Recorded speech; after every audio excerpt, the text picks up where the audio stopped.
This is Pulse 95. Pulse 95. It's the Morning Majlis. It's the Morning Majlis. Good morning, Sharjah and the United Arab Emirates. It is Tuesday, the 8th of September, and it is hump day of the week. We're bang in the middle of the week. Looking forward to the weekend, and we are going to be discussing a number of key stories that have been shaping the headlines across the globe and locally as well. Text lines remain open, 4215, for you to get involved. We're paying tribute to the frontline workers this morning, Rania. Absolutely. We're nothing without them. The fight against COVID-19 so far, we wouldn't be where we are today without the frontline professionals and volunteers and their selfless efforts, really. So it's only fair that the Frontline Heroes Office has established a comprehensive national database of over 80,000 frontline workers, and this new registry is a significant milestone, is in a gesture to care for and champion those who put themselves on the front line in service to the people of the UAE. So we will discuss what this registry provides and why was it created and much more. That's right, Rania. We have a lot of stories to discuss this morning, stories from the region and from around the world as well, and particularly we're going to be looking at some updates from around the world with regards to Typhoon Haishen. Yesterday, we spoke about the possible impact it would have on South Korea.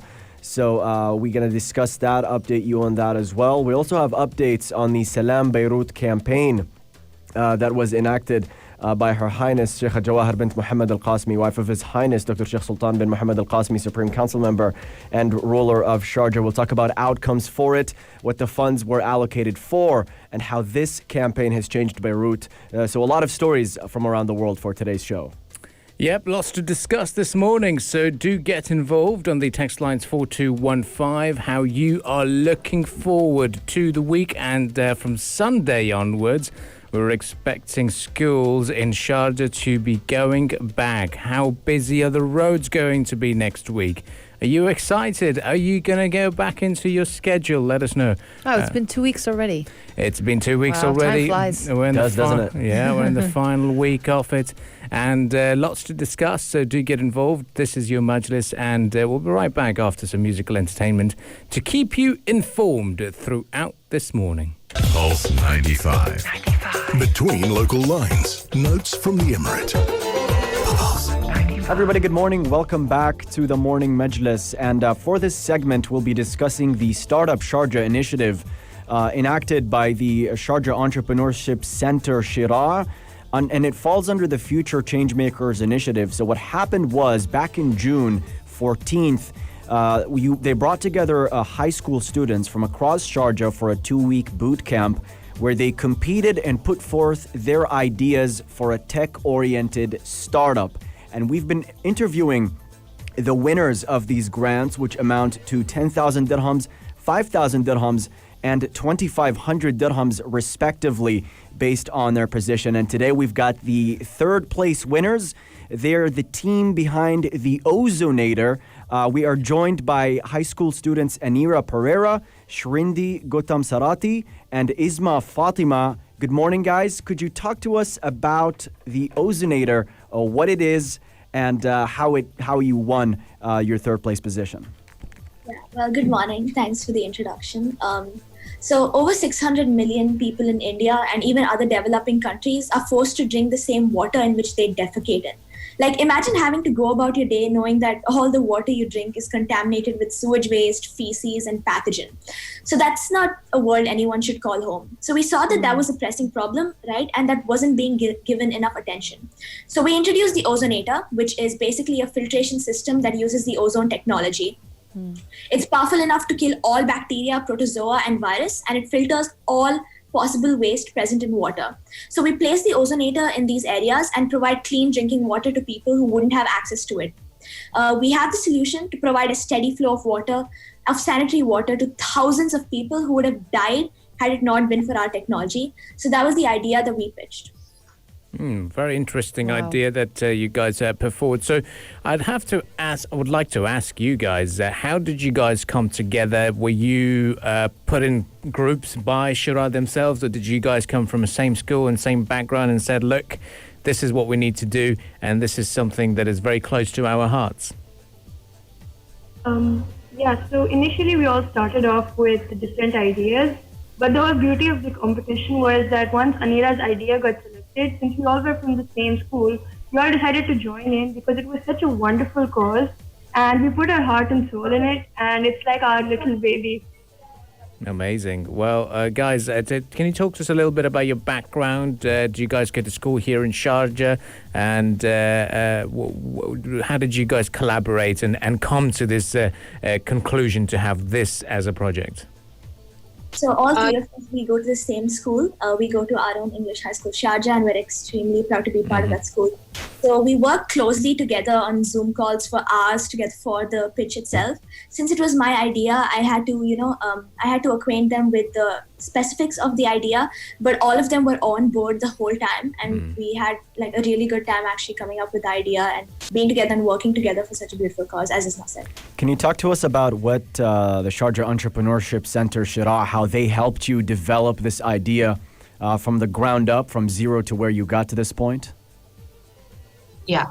So the Shara workshops actually provided us with extremely helpful knowledge on how to start a business from scratch. So they covered topics that we had almost little to no prior knowledge about. That is the basics of market research, intellectual property, introduction to finance. So these workshops taught us also the power of a good distribution of work. So after the sessions, Anira was able to divide the work equally, so we all had the same amount of burden. So I took on marketing, Isma took on customer interest, she took on product details and etc. And it is in fact the workshop that actually helped us get started on our business model canvas, because before the workshop we were really clueless on how to start. A lot of terms were very foreign to us. We didn't know who our key partners were, who our customer relationships was. But after the workshops, we had all this brand new knowledge that was just waiting to get implemented into our idea. So what's the next step? Now you have the third place. You're at the third place for your Ozonator. What's the next step going on from here? Ismail, let's start with you. Yeah. So basically, this was entirely a learning experience for all of us because we come from different educational backgrounds. Like Anira and Srimati, they're commerce students, but I'm a humanities student. So we're taking away a lot of knowledge from this, and we're looking forward to working on this issue because water is one of the biggest crises that we face in the world. And in the respective careers that we aim in pursuing in our lives, for instance, we have aspiring lawyers, Anira and Srimati, and I myself want to work with the United Nations and non-government organizations. So we have a very thorough idea of how the hierarchy will move. And if we have the funds and enough research, maybe we'll make the Ozonator real. That's amazing. Well, Anira, I've got to come back to you in terms of how important it was to be recognized for this plan, because we've seen a couple of interesting ideas. Talk to us about the competition that you faced, and was that more of The challenges. the challenges that you had to say, look, we need to step up and we need to stand out with this project. Talk to us about the competition that you faced with the Startup Sharjah competition. All right. So from the get-go, when we were part of the workshops, there were a lot of students raising like really good questions, and there were a lot of standout students, and we had to find a way to make our product stand out. We needed an X factor. We needed a USP. We needed to work on our product to make it different. So there was definitely a lot of competition because the smartest and the brightest minds have been taken from each school, and we were all pit against one another. So we did face a lot of competition, and there were a lot of problems that we had with regard to the idea and how to execute it, but I think we came out of it stronger. And I think out of all the workshops, all the information that we received from Shera and working together on the product, and like Srinidhi and I, our prior business and commerce knowledge, we used all of it.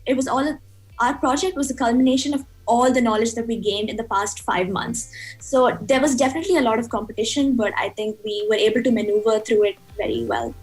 That's amazing. And lastly, I've got to move to Srinidhi, talking to us a little bit more about doing everything on Zoom. How was that a bit of a challenge? And I'm sure being students here in Sharjah, you're continuing your education virtually as well. Talk to us about coming to a resolution and compromising as well with the ideas. Was everything being on Zoom a challenge? And talk to us about this new experience that you faced. So yes, being on Zoom did hinder us quite a lot. It is definitely different to meet in person and give your input in school. So we, in a normal scenario, we would have stayed back. We would have, we would have later had some fun. We would have chit-chatted, all that. But because of Zoom, we had a sort of constraint. We had to stick to the work. And despite us always being on board with Anira, there were a few disagreements in regard to very trivial things. So say it be the price of our product or what should be our USP. So there were disagreements, but at the end we compromised because each one of us have a very diverse background. Like how Isma said, let it be educational, let it be regional. In any ways, we are very, very diverse. And the fact that we came together and we agreed on almost everything is honestly still a surprise to me, but we did it. And so here we are. Well, it certainly is a proud moment indeed. Well, Srinidhi, Anira and Isma, thank you guys for joining us for the Ozonator, and hopefully we'll have a solar-powered device that can kill the bacteria in our waters. Thank you very much for joining us, and stay tuned to Pulse 95. We will continue the discussions here on the Morning Majlis, and I'm pretty sure the parents were glued to the YouTube screens. We are continuing our discussions live on our YouTube platform as well as on air. Stay tuned to the Morning Majlis. Just after 9 o'clock, we'll be speaking to Sharjah Electricity and Water Authority as well about a cooling truck. What's happening there? All this will be discussed right here on the Morning Majlis.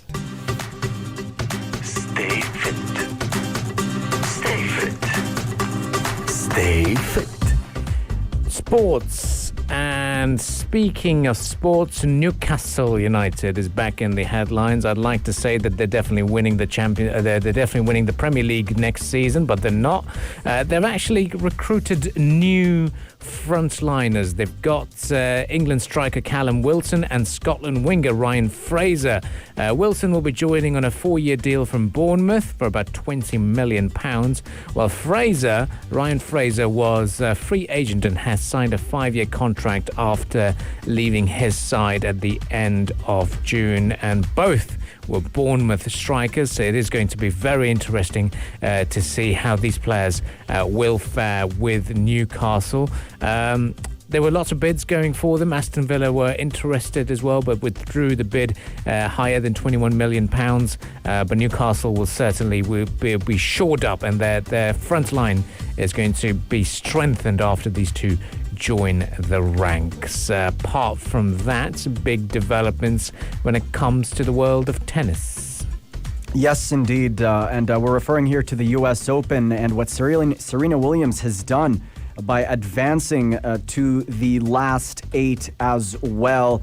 Six-time champion Serena Williams battled through a challenging 3-set test against the 15th seed from Greece, Maria Sakkari, and managed to reach the U.S. Open quarterfinals. This is an impressive feat for Serena Williams, who's 38 years old. She had a sense of composure and said that I just kept fighting. So she clawed through the win to achieve this victory. And speaking of Serena Williams, she spoke as well on the prospect of her playing in the French Open in the future, and said that she was undecided on this because there was an announcement that players were not going to be staying in private accommodation, and there would also be 11,500 fans present at the stadium on all days as well. Serena Williams said she has lung problems, some pre-existing conditions that may make the risk of contracting COVID-19 a major factor in her decision. So that's another thread to follow as well in the world of tennis. And in the world of golf, world number one Dustin Johnson claimed a 3-shot victory at the PGA Tour's season-ending Tour Championship. And the American held a 5-stroke lead heading into Monday's final round at Eastlake and carded a 2-under 68 to claim the $15 million FedEx Cup jackpot. And it is a first FedEx Cup title for Johnson, who squandered a chance to win on the final round 4 years ago. Yep, speaking of the world of sports, one man has returned to the training after a bit of an awkward situation. Lionel Messi, Barcelona's all-time top scorer, has returned to training following his failed attempt to move away from the club. There's lots of things that were involved. It is that Barcelona as a club are very influential. They would have used all of their might to put Lionel Messi in a bit of a state of bother. Despite how popular Messi is, despite how popular the news of him leaving led to protests and demonstrations, Barcelona themselves said, look, we can flex our muscle and then you will be trapped. What can you do, Mr. Messi? But yeah, there's a very good way of avoiding a very messy situation as well. I see what you did there. Nice. He said that he was forced to stay at Barcelona because he wanted to exercise a clause in his contract, the release clause, that would have allowed him to walk free, but the interested club would have to pay 700 million euros. That was a steep chunk of cash, even for the likes of Messi, who is 33 years old now. But yeah, he's got a lot of people talking, a lot of photos coming out of him donning his Barcelona gear and practicing, and people talking about the sheer awkwardness of it all following a dramatic public ordeal about his contract status. And he trained on his own. He was training on his own, Yeah, as did Philippe Coutinho, while the rest of the squad were training together. So the campaign begins on the 27th of September, the La Liga champion campaign against Villarreal. And it will be interesting to see how we'll have Lionel Messi taking part in that encounter or not as well. Depends on how the manager will now be treating him as well. But it'll be very interesting start to the football season in La Liga. Absolutely, yeah. Yep, of course. And with that, we shall say that Morning Majlis will be back again tomorrow morning, bright and early. Stay tuned to Pulse 95. 7 a.m. is when we kick things off again.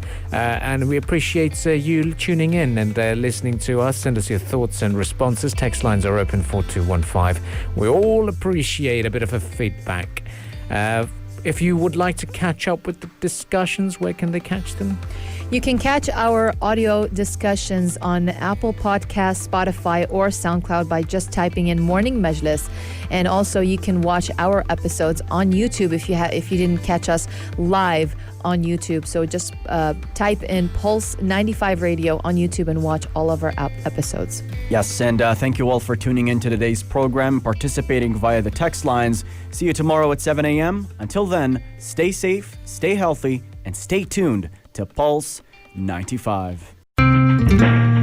Pulse 95. You're listening to Pulse 95. Pulse 95. It's Pulse 95.